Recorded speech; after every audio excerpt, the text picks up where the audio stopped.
Welcome to Sightings. I'm Tim White. On any given weekend in places throughout the country, you'll find them. People in vintage gray and blue uniforms, muzzle-loading rifles at their side, reenacting scenes from the American Civil War. For many, it's a hobby, a chance to bring alive our shared history. But for some, there is a paranormal dimension.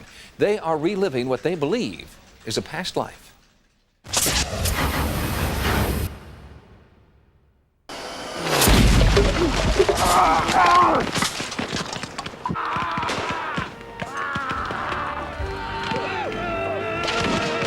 It's eerie, it's strange, and I'm not saying for sure that I am he, but I do feel that I belong in another time.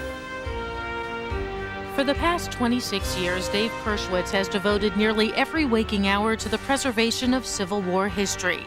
Dave is an avid collector of photographs. He maintains a personal 800-volume Civil War library and has turned his home into a private museum. Would you call your fascination with the Civil War period, is it a hobby? Is it more than a hobby? Is it an obsession? Well, it started out being a hobby, and it has become more and more of an obsession.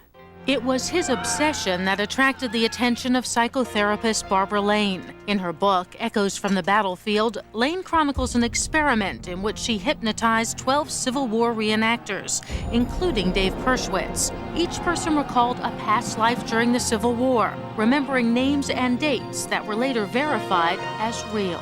It wasn't an intellectual experience, it was an emotional experience that they had. Some of them would even define it as a spiritual experience. What drew you to these reenactments and these men? I sensed an incredible intensity about them, an incredible draw or link to the Civil War that I thought was beyond the normal.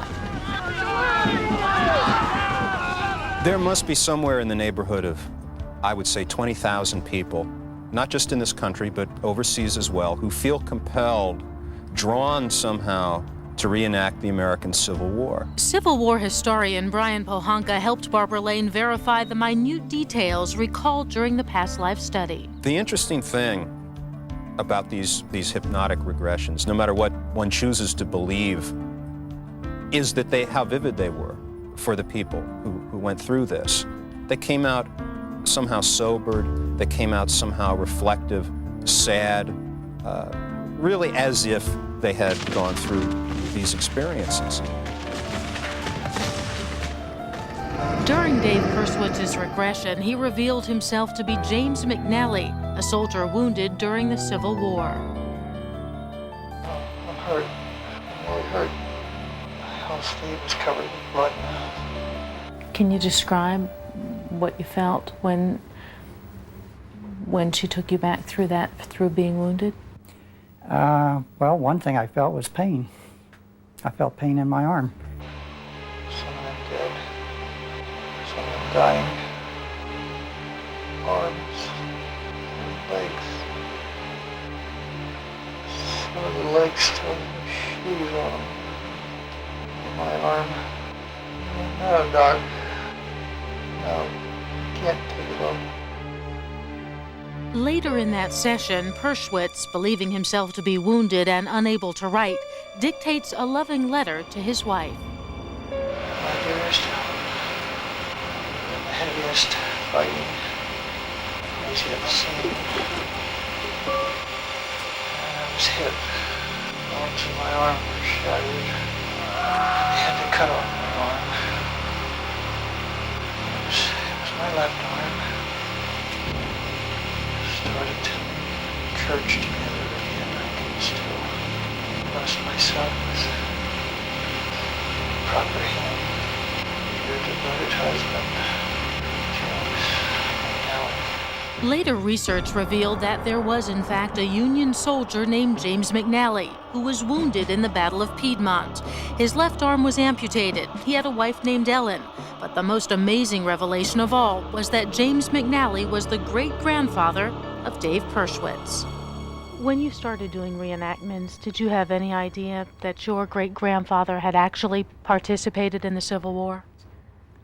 No, had no idea at all. I never knew that he was involved in any war at all. and my grandmother pulled out a picture at a family reunion. I almost felt like I was looking at a picture of myself. What do you make of all of it? The fact that in this regression you came up with things that you had no previous knowledge of. I had not believed in reincarnation before, previous to this, but I almost have to put some credence in it now. Not to say exactly that I've been reincarnated, but I really have to wonder. Wonder about whether, in fact, you were your great-grandfather. Yeah. Another subject in the study, Robert Lee Hodge, has been obsessed with the Civil War since childhood. For his first grade school photo, he insisted on wearing a Civil War-style cap. When I was 9 years old and I went to Gettysburg, the hair on the back of my neck stood up.